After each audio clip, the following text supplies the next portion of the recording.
Cari telespettatori, rieccoci insieme anche quest'oggi con i nostri ospiti con la FNP CISL per parlare di questioni come sempre molto importanti, di sanità, di case di riposo, della situazione del Covid e purtroppo delle tantissime vittime che vengono, tra virgolette, è brutto dirlo, mietute quotidianamente. Questo perché le persone non stanno attente e bisogna assolutamente stare allerta a prescindere dalla zona colorata dove ci si trovi. Il virus non guarda i colori, non cambia, i numeri parlano chiarissimo, i contagi sono sempre crescenti e comunque a prescindere il pericolo è imminente, è dietro l'angolo, è nella persona che ci sta davanti, quindi mai abbassare la guardia. Per parlare di questo, ben arrivata qui con noi, collegata via Zoom, Vanna Giantin, segretaria generale FNP del Veneto, grazie di essere qui con noi. Buongiorno. E ben arrivata Maria Pallaro, segretaria generale Funzione Pubblica del Veneto, ben arrivata anche a lei. Buongiorno a tutti, grazie. Allora, io inizierei con lei, segretaria, perché ha l'autorevolezza di dare dei consigli che si spera che poi gli anziani, a forza di dare, in qualche modo recepiscano, perché adesso in prossimità del Natale si rischia veramente tanto grosso. Quindi prima di tutto il consiglio della settimana, del mese, e poi entriamo nel merito della situazione, quale sanità dopo il Covid, quale sanità attuale ci troviamo ad affrontare. Allora, diciamo che oggi siamo in una situazione di estremo pericolo, perché i numeri di questi giorni, sia con l'aumento dei contagiati, sia con l'aumento dei decessi, ci sta dimostrando che il Covid non guarda i colori. Noi siamo sempre stati in fascia gialla, però il Covid ha continuato a girare, continua a espandersi e quindi il discorso dei colori non esiste. La sicurezza ce la dà i comportamenti delle persone, i distanziamenti, l'uso della mascherina e soprattutto evitare quelle furbizie che qualcuno pensa di mettere in atto, tipo i pranzi a casa, tipo le cene in ristorante, tipo non lo so, incontri conviviali. Mettere in campo queste cose non vuol dire fare un male agli altri, facciamo un male a noi stessi, perché sono proprio queste occasioni che sostanzialmente fanno da diffusore del virus. Io capisco che tutta questa polemica sul Natale con gli anziani, che non con gli anziani, con 4, con 6 a tavola, eccetera, sta diventando quasi noiosa. Però è vera una cosa, che se vogliamo salvaguardarci la salute è meglio passare un Natale più limitato, anche diciamo così, se serve limitato nelle persone e anche nei contatti, che non avere poi la terza ondata di contagiati e di morti. I 151 morti di ieri credo che non se li aspettasse nessuno. Però di fatto noi vediamo che pur essendo stati in una regione sempre in zona gialla, abbiamo avuto in questi giorni una esploit di decessi e di contagiati che era impensabile a spiegare. Quindi se vogliamo non ritrovarci ancora con gennaio, febbraio, marzo, che magari ci impone un altro lockdown, è vero che bisogna stare molto attenti a non creare situazioni di diffusione e di contagio durante questo periodo natalizio e di feste. Infatti. Abbiamo già pagato le ferie, abbiamo già pagato il periodo estivo, cerchiamo di non pagare il periodo invernale. E per dire, ecco, bravissima questo appello al buon senso, vediamo la prima slide, 10 mesi di pandemia, che cosa è successo? Prima l'aspetto, diciamo così, positivo, cioè vediamo la slide che indica una striscia gialla crescente, i positivi, però ci sono anche gli aspetti, quella verde che indica i guariti, quindi un numero interessante. Però i guariti sono molto meno dei positivi. Però purtroppo, esatto, c'è questo... La bilancia pende ancora a favore del virus. E tra l'altro vediamo che purtroppo è sempre crescente quello dei positivi. Esatto. Assolutamente. Poi io chiedo anche di far vedere la terza slide, perché parla dei 10 mesi di pandemia in Veneto, e qui invece sono numeri, no, dopo vedremo quella degli infermieri, ma dopo tanto vediamo quelle di 10 mesi di pandemia in Veneto, che indica il numero di ricoverati e deceduti di cui lei accennava, e anche qui i deceduti stanno crescendo e sono tantissimi, molti di più rispetto ai ricoverati. Vediamo la striscia nera e una rossa, eccole qua. Eccole qui, qui vediamo che i ricoverati comunque crescono e quindi c'è questo allarme a non intasare ulteriormente gli ospedali, però è vero che stanno crescendo molto di più i deceduti e quindi se non vogliamo avere uno sterminio che continua bisogna che anche noi ci diamo delle regole. Allora, tutto questo in un contesto di assistenza sanitaria, poi vediamo anche quella sociosanitaria che riguarda le RSA, che proprio in questi giorni notizie non sono messe tanto bene, che purtroppo ha dei problemi, segretaria. Poi passiamo la parola a Marie Pallaro perché ce li racconta anche me. Su questo aspetto la Marie Pallaro può essere molto più informata di me, quindi gliela cedo subito la parola. Me la cede immediatamente. Allora Marie Pallaro, vediamo un po' qual è la situazione. Beh, la situazione ovviamente non può che riflettere quella che poi è la realtà dei numeri. Io davvero mi affianco al messaggio che ha fatto la Vanna prima e io ve lo posso testimoniare da quello che noi vediamo all'interno delle strutture sanitarie. Perché tra ovviamente il bisogno di garantire l'assistenza a tutte le persone che oggi sono ricoverate all'interno delle strutture, ma abbiamo anche oggi il forte problema dall'altro di molte persone, molti professionisti che ovviamente rimangono contagiati perché sono a diretto contatto con l'utenza. Questo fa sì che purtroppo a fianco di una carenza di personale che ormai è diventata cronica, davvero è necessario avere la massima attenzione perché altrimenti le strutture sanitarie difficilmente potranno reggere un aumento dei numeri come quello che stiamo vedendo. Ecco, Pertanto è assolutamente necessario invertire la rotta. Ma secondo la sua valutazione, com'è che entra per lo più il virus? Perché abbiamo visto che le visite da esterni sono state limitate, ci sono i controlli, il personale è molto attento, cerca di essere attento, scrupoloso dopo la prima ondata, eppure ci sono ancora questi numeri paurosi. Che cos'è? Dov'è la falla secondo voi?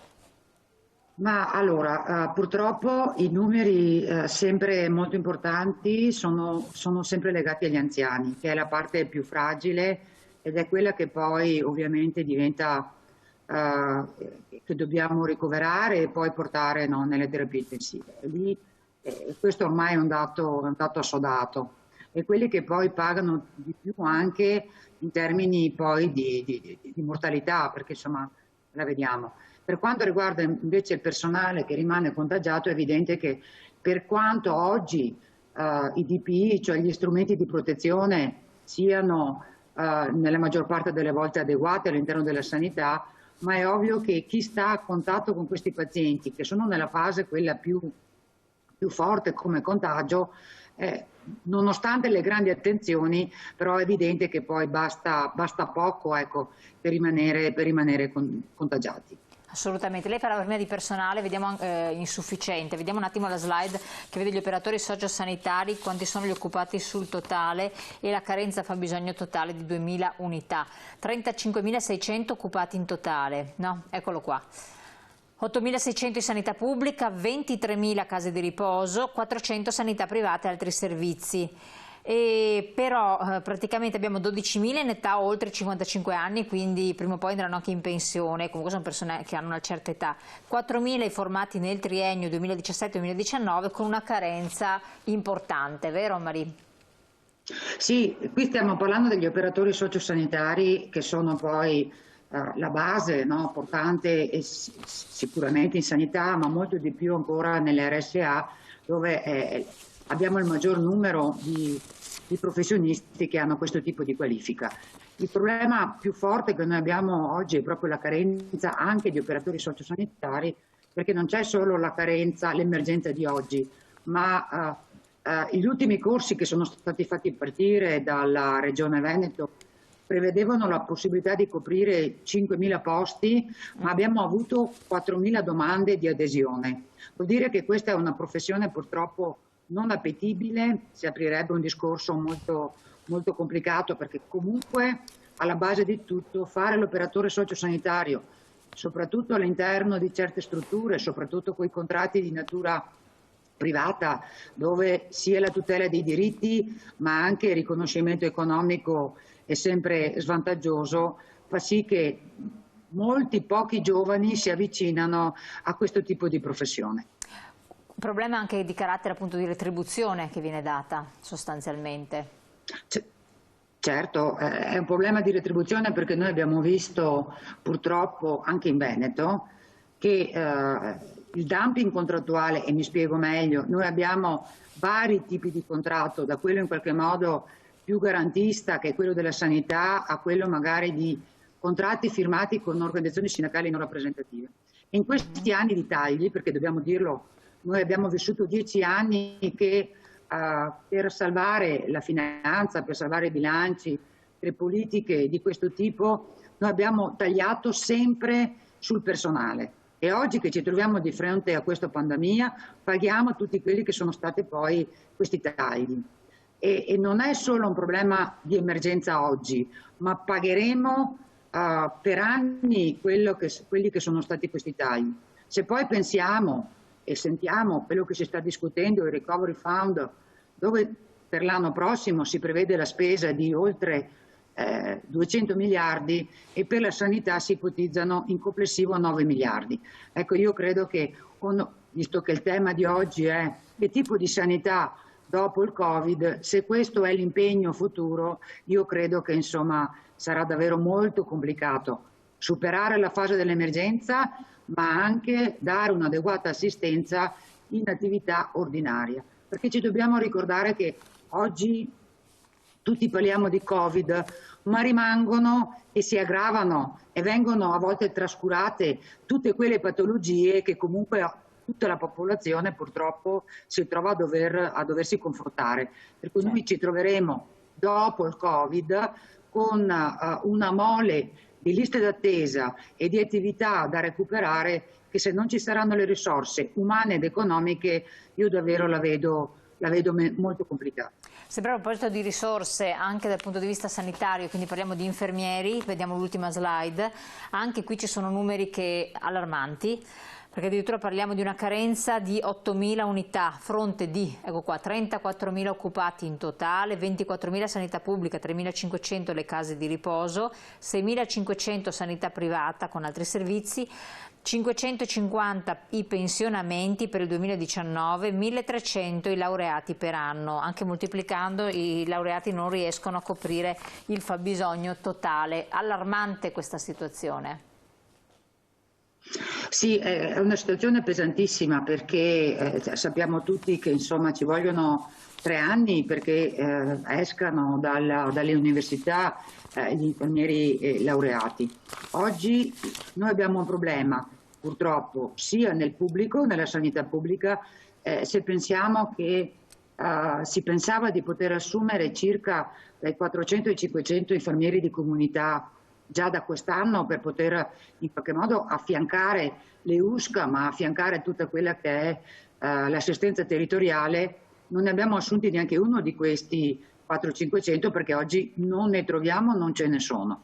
È stato fatto un concorso proprio in queste settimane da Azienda Zero, ci sono state abbastanza adesioni, ma il problema è che questi infermieri che partecipano ai concorsi per la sanità sono per la maggior parte infermieri che vengono dalle RSA o dalla sanità privata, per cui riusciamo a garantire gli organici nella sanità pubblica, però a mano andiamo a scoprire quelli che sono gli organici della sanità privata e delle RSA, tant'è che in molte RSA già i sindaci di alcuni territori si sono rivolti al prefetto perché non abbiamo infermieri per garantire la copertura dei turni.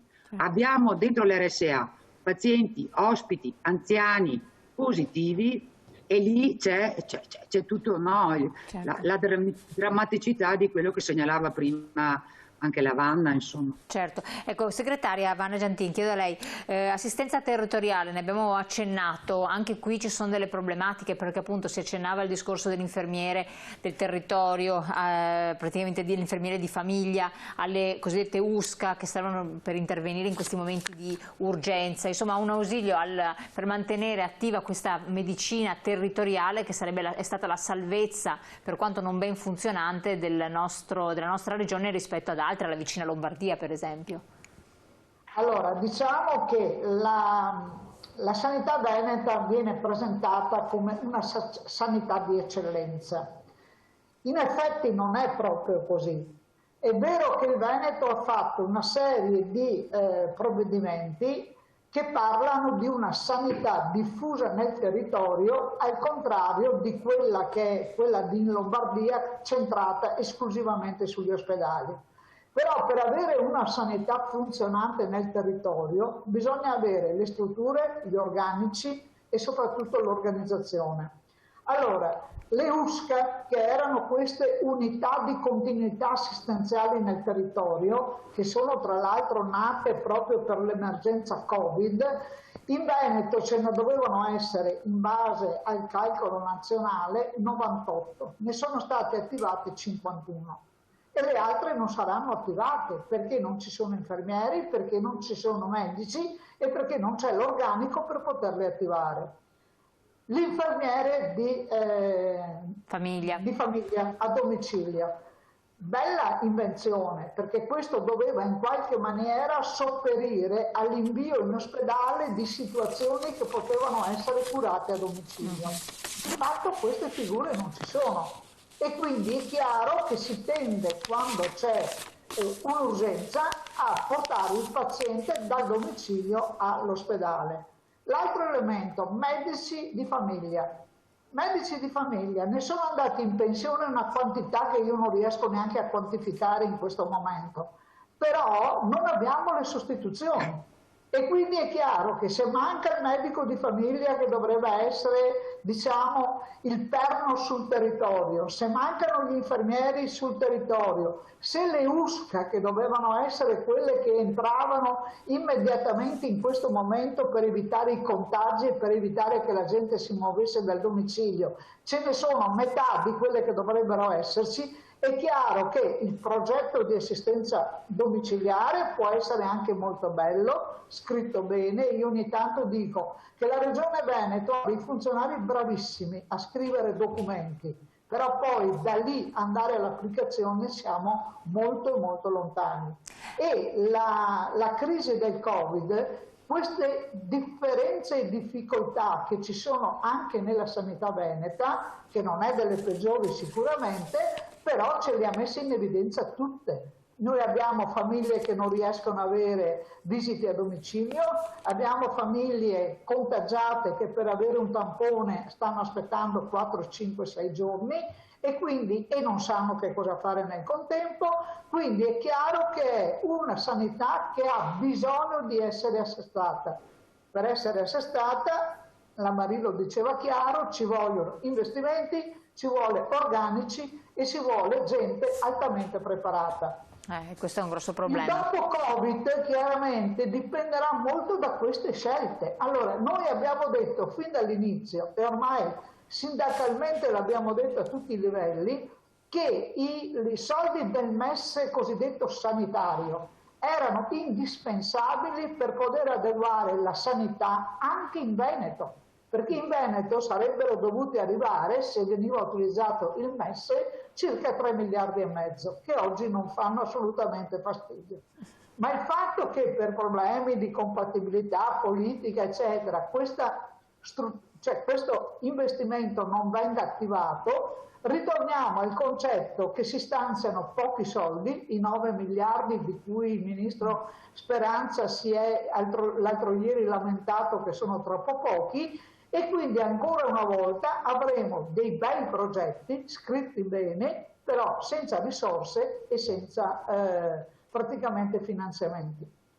Qualcuno diceva l'altro ieri, mi pare in uno dei dibattiti televisivi, che è inutile comprare caschi, che è inutile comprare respiratori se poi non ci sono le figure professionali che possono utilizzarli e renderli efficienti. Quindi qui bisogna cominciare una pianificazione che dia la risposta alle carenze che il Covid ci ha messo in evidenza. Chiarissimo. Per quel che riguarda le case di riposo, voi avete avuto un incontro con l'assessore regionale, che cosa avete chiesto, che risposta avete ottenuto? L'ennesimo incontro? No, non abbiamo avuto l'incontro, nel senso che c'è stato un incontro di CGIL e CISL in termini generali che ha posto anche il problema delle case di riposo. dove l'assessore alla sanità Lazzarin si era impegnata a un tavolo tecnico proprio per entrare sostanzialmente nel merito delle problematiche delle case di riposo. Ricordo che quando parliamo di case di riposo parliamo di pubbliche e private, le famose IPAB pubbliche mai state oggetto di riforma da 20 anni, ma ci sono anche tutte quelle private che sono nate proprio perché non riformando le IPAB l'esigenza ha fatto allargare investimenti privati. E lì noi avevamo posto già una serie di domande, quelle dell'efficienza di queste case di riposo, di chi fa i controlli, del personale, delle rette e soprattutto della verifica tra familiari, cioè della presenza tra familiari e ospiti. Qual è il problema? Che il tavolo tecnico non si è mai aperto, quindi noi continuiamo a ragionare sulla scorta dei numeri che vediamo tutti i giorni, che sono diventati drammatici. La settimana scorsa unitariamente CGIL, CISL e UIL pensionati abbiamo fatto una denuncia pubblica su tutti i giornali parlando di fermare la strage nelle case di riposo, perché ormai i numeri aumentano tutti i giorni di decessi e di contagiati, però di fatto il tavolo tecnico con la Regione per capire dove la Regione vuole andare non l'abbiamo ancora avuto. Voi che suggerimento avreste per far sì che si argini in qualche modo queste situazioni nelle case di riposo? Avete lanciato delle proposte? Guardi, noi abbiamo non solo lanciato proposte, in tutto l'anno 2019 abbiamo fatto presidi per tutto l'anno congiuntamente alla funzione pubblica, alla categoria dei dipendenti che operano dentro. Abbiamo non solo avanzato le proposte, ma ci abbiamo messo dentro anche scioperi e anche pressioni. Il problema è che sembra che questa partita delle case di riposo, per quanto riguarda la Regione, diventi un problema secondario. Allora, a giugno dell'anno scorso, del 2019, a luglio, ci era stata presentata un'ipotesi di riforma delle IPAB che la Regione aveva praticamente commissionato alla Bocconi di Milano, sul quale noi concordavamo perché molte delle cose che c'erano dentro a quella proposta erano anche le cose che noi avevamo chiesto. Questa cosa è sparita, prima perché c'era la campagna elettorale, poi perché c'era da mettere insieme la commissione, poi perché c'era da far funzionare i nuovi organismi. Di fatto a tutt'oggi noi non abbiamo avuto una convocazione specifica per parlare delle problematiche delle case di riposo. Chiaro. Allora, questa non è una delle situazioni naturalmente migliori. Maria Pallaro, da aggiungere qualche cosa? Ma io devo dire che abbiamo avuto una convocazione da parte dell'area sanità e sociale proprio oggi per discutere dei temi del personale dell'RSA. È ovvio che il personale è un aspetto, che invece il tema dell'RSA è un tema molto più ampio. C'è un nuovo progetto di legge sull'RSA che noi stiamo approfondendo intanto in casa nostra con i pensionati, con la Vanna e con la Confederazione, e poi ripartiremo col portare tutte le nostre proposte come abbiamo sempre fatto, ancora di più oggi in questa fase così grave e così emergenziale. Ecco, sostanzialmente però quando resta un problema del tipo di mancanza del personale, è un problema strutturale enorme e le persone non ci sono, qualora anche venissero indetti concorsi eccetera, ma le persone non ci sono, questo magari soldi non ci sono, diventa un qualcosa di abnorme, cioè di difficile soluzione sostanzialmente, a meno che non so in che modo si possa integrare. Cioè, la Regione Veneto dove si può andare a parare, perché sennò viene c'è una delibera di qualche giorno fa dove chiede al personale che già lavora all'interno delle strutture sanitarie e dopo aver fatto i propri turni all'interno di queste strutture, chi riesce, chi andare a fare dei turni all'interno delle strutture proprio delle case di riposo. È ovvio che se non c'è personale bisogna comunque mettere in atto tutte le azioni anche di solidarietà che è necessario fare, perché insomma l'assistenza va garantita. Io qui apro una parentesi perché noi abbiamo fatto sciopero, mercoledì ha fatto sciopero il pubblico impiego, era uno sciopero generale, noi come Veneto abbiamo manifestato appunto in occasione dello sciopero in campo San Geremia a Venezia e siamo stati duramente attaccati perché abbiamo fatto uno sciopero in questo periodo. Però una delle motivazioni di questo sciopero erano proprio gli organici, la sicurezza e gli investimenti. Ma se non ci preoccupiamo oggi, che abbiamo potuto toccare con mano quella che è la gravità della situazione, quando è che lo potevamo fare, quando è che lo dovevamo fare e chi se ne sta occupando? E invece di attaccarci su questo tema, penso a tutti gli operatori della sanità che fino a ieri erano eroi e oggi sono ritornati i privilegiati. Ecco, io credo che non ci sia nessun privilegio tra quei lavoratori che sono all'interno delle strutture sanitarie e anche quei lavoratori che sono all'interno dell'RSA. E se queste professioni oggi non riusciamo a trovare giovani, nonostante la disoccupazione, che vogliono affrontare lavori di questo tipo, vuol dire che oggettivamente non sono appetibili. Chiaro. Allora o noi ristrutturiamo tutto il sistema oppure ci domanderemo ma che tipo di società avremo fra qualche anno. Sì, infatti, assolutamente. Maria Pallaro, grazie. Ivana Giantin, segretaria dell'FNP CISL, grazie anche a lei del suo intervento. Noi dobbiamo chiudere, se vuole Ivana Giantin fare proprio un augurio rapidissimo, un secondo. Sì, allora io credo, siccome noi non faremo altri interventi prima di Natale, che facciamo gli auguri a tutti i nostri iscritti e a tutti quelli che ci seguono, facciamo gli auguri di buon Natale e di buone feste, raccomandiamo di attenersi alle regole per non diffondere il contagio.